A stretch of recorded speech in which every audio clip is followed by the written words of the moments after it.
Good evening. Welcome to the 21-22 district budget hearing. In the end of March, the budget was first presented to the board. Tonight, our business administrator will go into the details and the board will vote on the budget at our next board meeting, which will take place on Tuesday, May 11th. Ms. Good, can you please read the statement of compliance? Yes. This meeting is being held in conformity to the Open Public Meetings Act, NJSA 10:4-6. Proper public notice of the meeting was published in the local papers on April 22nd, 2021. If any board member or member of the public in attendance believes that the meeting is in violation of the Open Public Meeting Act, the Hoboken Board of Education requests that they make a statement at this time. The board wishes to make those in attendance aware that this meeting is being recorded on video and will be broadcast by the board at a later date on CATV Channel 77 and Fios Channel 46. The full meeting recording will also be made available on board docs, which can be accessed through the district homepage. The Hoboken Board of Education is committed to preserving the decorum of the public process and is mindful that we live in an electronic age of computers, cell phones, and other electronic communications devices. Nevertheless, we respectfully request that all meeting participants kindly silence their electronic devices during the course of the meeting, and if use of the device is necessary, we ask that you please leave the meeting room if you need to conduct personal business. Please rise for the Pledge of Allegiance. I pledge allegiance To the flag of the United States of America and to the republic for which it stands, one nation, under God, indivisible, with liberty and justice for all. Can we have the roll call, please? Ms. Catamatori. Here.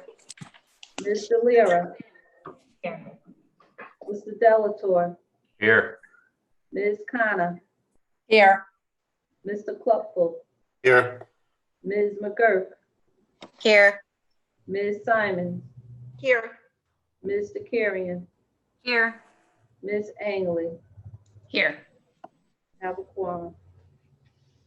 Okay, at this time, I will turn the meeting over to our business administrator, Ms. Good. Rob, can you share the presentation, please? Thank you.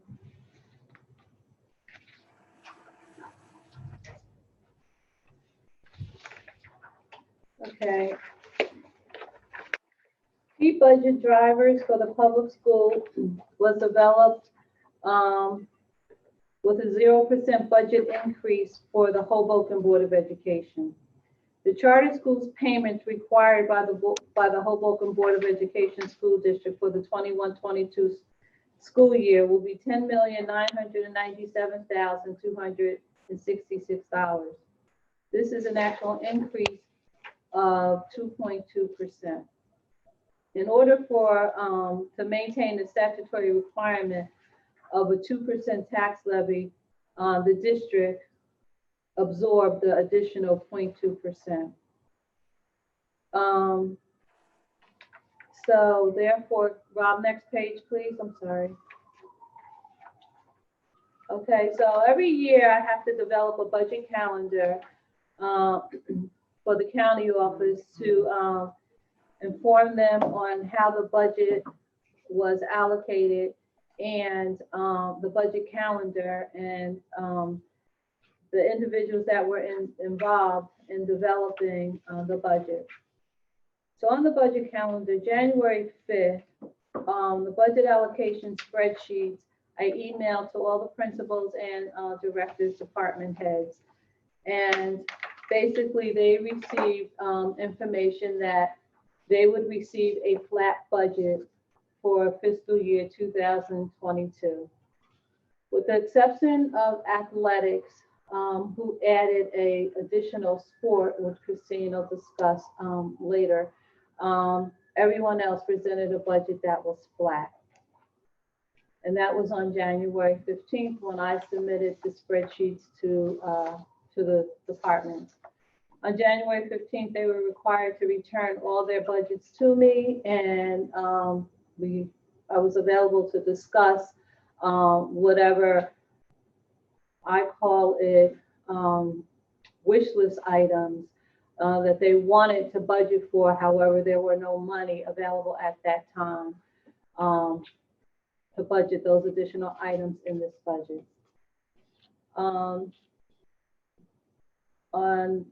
In January, I also met with Christine and Sandra to discuss what their potential staffing needs would be for the budget for next fiscal year. That was held in January, and then in February, once I had all the information, then I put the budget together. Putting the budget together, meaning that I did put the budget in Systems 3000 first. I prepared spreadsheets for each location, and I presented all that to the superintendent once that was complete. Next page, please.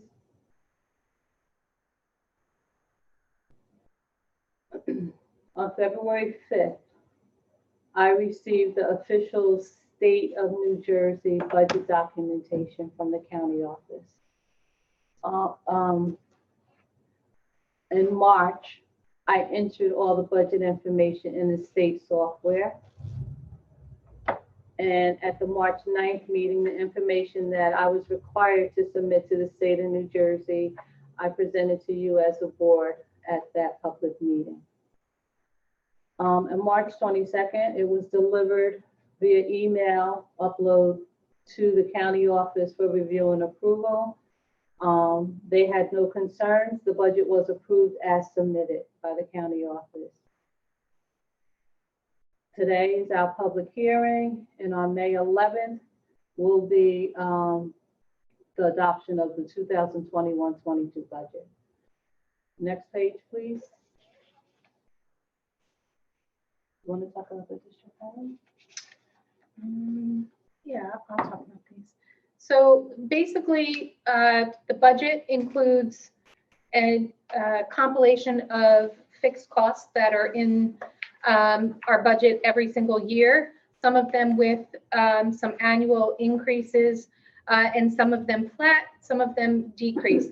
However, each year when we present a budget to the community, there are always district highlights within that budget. So I think we spoke a little earlier about the amount of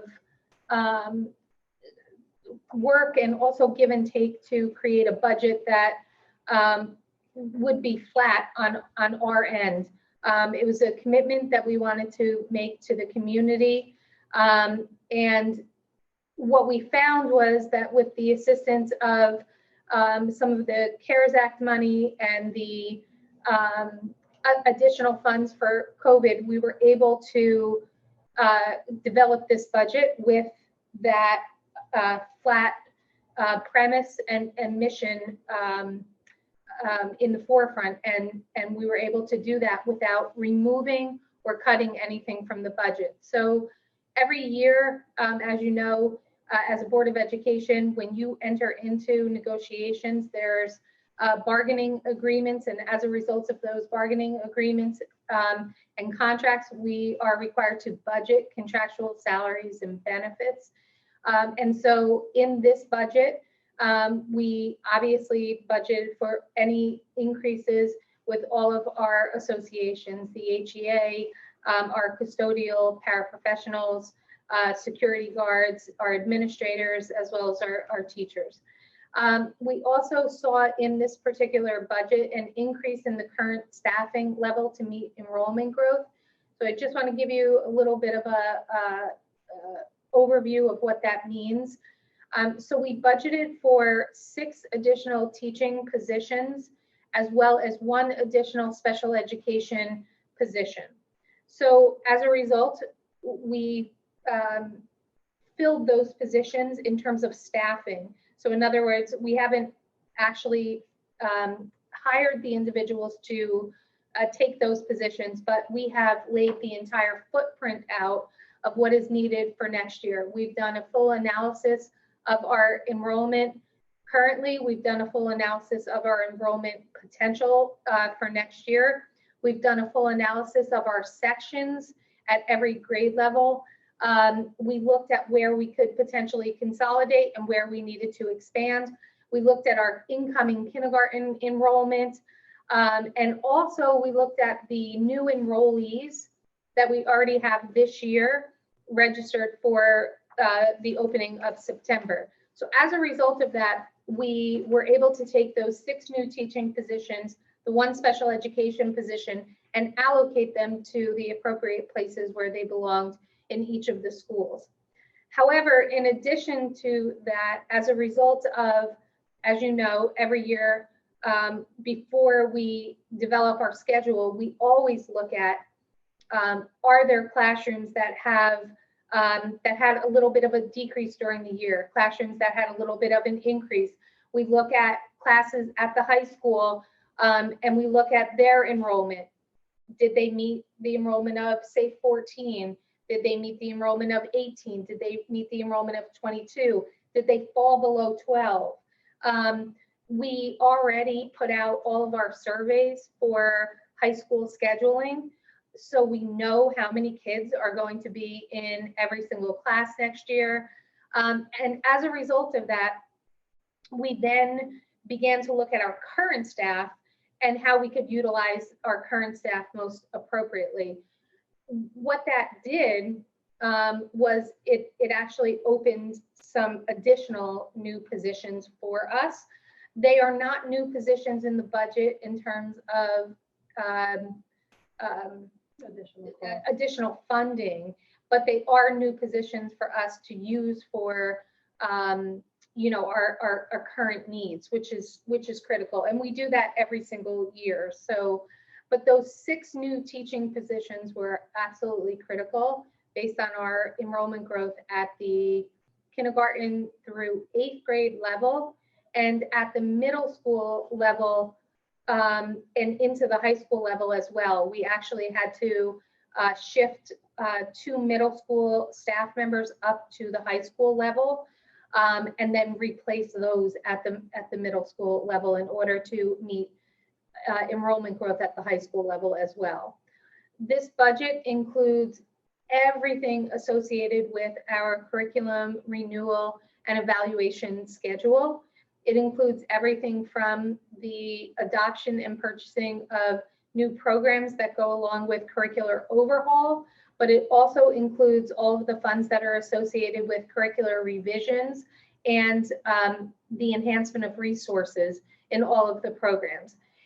In addition to that, it includes new courses that are going to be added to our course of study, which includes some pre-AP classes, some new advanced placement classes, some additional world language classes, and the expansion of our French program, which seems to be becoming extremely popular these days at both the middle school and the high school level, as well as the expansion of our Mandarin program at the elementary school level. It includes some new strands in our gifted and talented program, as well as our RTI program for assisting those students that need additional support. So everything that you can kind of think of that we have talked about in committee meetings leading up to this time has been included in the budget.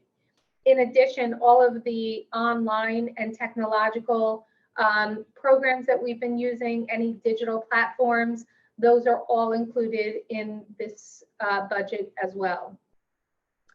Lastly, you know that the HPEF helped fund the balance or the remainder of Chromebooks that were needed for our students at the kindergarten through 12th grade level, and they've graciously begun the process of providing us with tablets for all of our kindergarten and first grade students, which is absolutely amazing. However, we still have a core group of Chromebooks that were at their end of life at the upper grade levels that we now are beginning to cycle out and now need to replace, which were our Chromebooks to begin with. So all of that money in our technology department was budgeted for next year as well. In terms of athletic programs, we include adds ice hockey. I just want to make sure that the Board of Education understands that we survey kids constantly. So we just recently finished a survey in order to make some budget determinations for next year regarding our sports programs. And 2 additional sports popped up, cross country and tennis, as students express their interest in both of those sports. We obviously have not run tennis or cross country over the past couple of years, but the kids are showing interest in those sports as well. And as the numbers in the high school continue to grow in terms of enrollment, it's pretty clear that our sports offerings are going to grow a little as well. So you will see the addition of a co-op for ice hockey with Weehawken. We are currently in a co-op with Weehawken for lacrosse. But next year, we're going to also be looking at cross country and tennis. Whether or not that'll be a co-op, we're not 100% sure yet, but there is funds in this particular budget to absorb that based upon the amount of teams we're actually going to be running. So if we offer a cross country, it may mean that we're not offering a freshman sport in another area, depending on enrollment in those sports.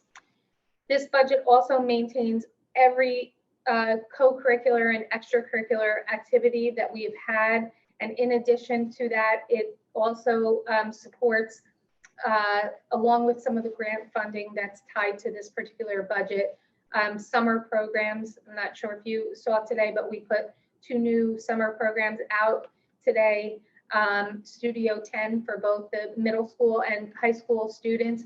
We're offering these summer programs along with some of the fun and fitness activities to all residents in Hoboken, and all of these activities are supported by this particular budget. So I do hope that all of the things that you're seeing that you feel that you as a board member value, you feel good about the fact that they are in this budget in particular. And if there's anything that over the past couple of months that we have not discussed, or you now believe you would like to discuss, please understand that there are some things in this budget that we do have the ability to think and rethink and replace if necessary. So there should always be an ongoing conversation regarding budget items, and we certainly can continue to have the conversation moving forward. Thank you. Next screen, please. Okay, our operating budget, and this is our general fund budget. Our child study team, which is, as you know, part of our special education department budget, is 1.7 million. Our custodial services is 3.1 million. Our employee benefits, which that's our health, dental, and vision benefits, is 4.1 million.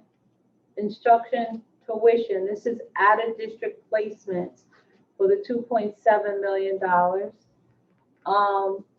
Other is a combination of not transportation, facilities, not the facility, I take that back, the board office, and anything that doesn't fit into a regular category falls under other. Support services is 1.3 million. Maintenance is 1.6 million. School-based budgets are all our elementary school, the middle school, and the high school is 31.3 million, and student transportation is 1.9 million. Please so note that our facilities had a lot of preparation to do for in-district learning and to bring staffing back. So their budget, which is 1.6 million, will be supplemented by a grant, one of the CARES grants that we received. So they will receive for additional cleaning and cleaning supplies that they need to support next year's budget. Only from the grant, they'll receive an additional $350,000 through that grant, as it was discussed with facilities, what their needs would be. Also, we will add to that an additional $100,000 from the grant to support additional sanitation, cleaning on overtime basis. So they will keep two separate spreadsheets, one for cleaning, which will come out of the grant, and then their regular overtime budget. So whatever the facilities department needs to ensure that our facilities are safe and clean for our students and staff, we will meet that need. Next slide, please. This slide actually gives you different departments and how the budget is breaking out among different departments. Case in point, central services is the business office and the superintendent's office. It's a $700,000 budget. That includes salaries, benefits for our offices, that includes salaries, supplies for our offices. Then you have this OT, PT, speech, anything associated with special education for related services as contracted services is $857,000. Regular programs is the general fund for regular programs, and that would fall under our diversity office. It would fall for bilingual studies. That is another $858,000. Also, whatever programs that we do where the students go away for a week or do any outside travel and outside of their regular school-based budget is included in the $858,000. Our capital projects budget is $897,000.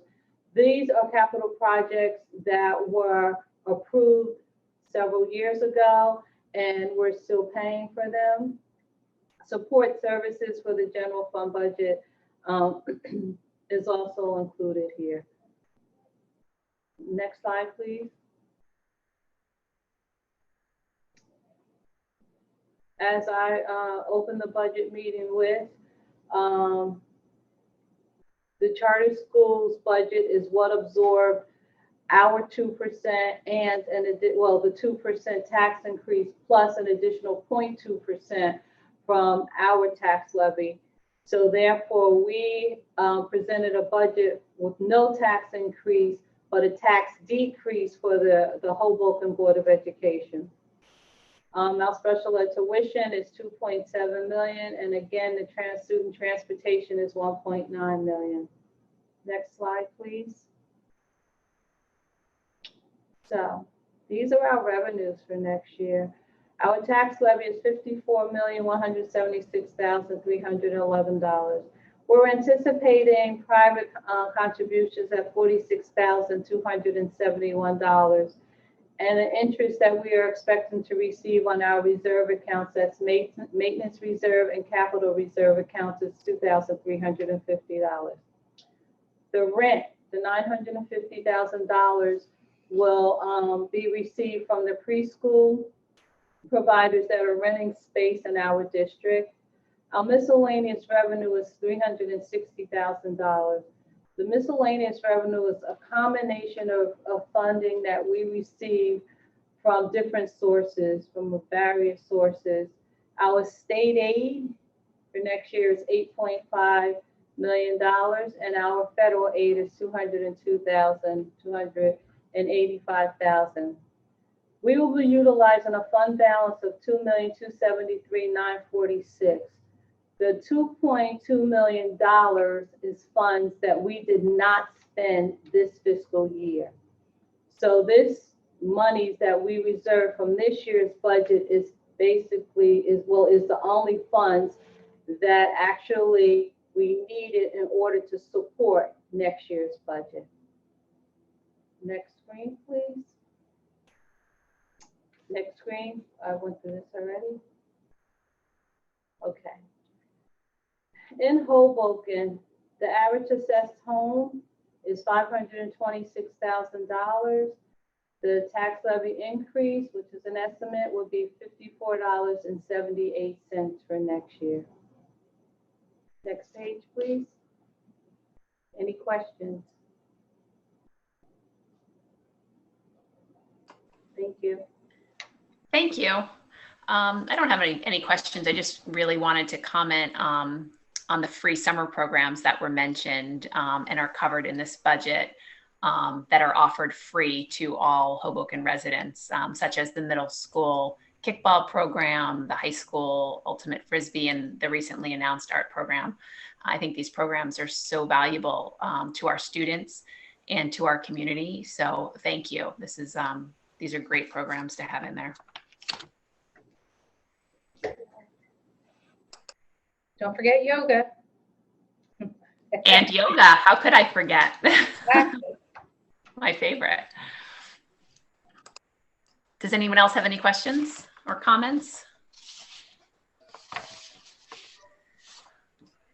Okay, well, we will be voting on this May 11th, so we do have a few weeks if anyone has any questions or things they want to discuss between now and then. But thank you, Ms. Good, and thank you, Dr. Johnson, for that detailed information. It was very helpful. And with that, that concludes, I'm sorry, I shouldn't say that yet. Do we have any public comments on agenda and non-agenda items? No, no public comments. Okay. So with that being said, that concludes our meeting. Do I have a motion to adjourn? Motion. Second. All in favor, say aye. Aye. Aye. Aye. Meeting adjourned. Thank you.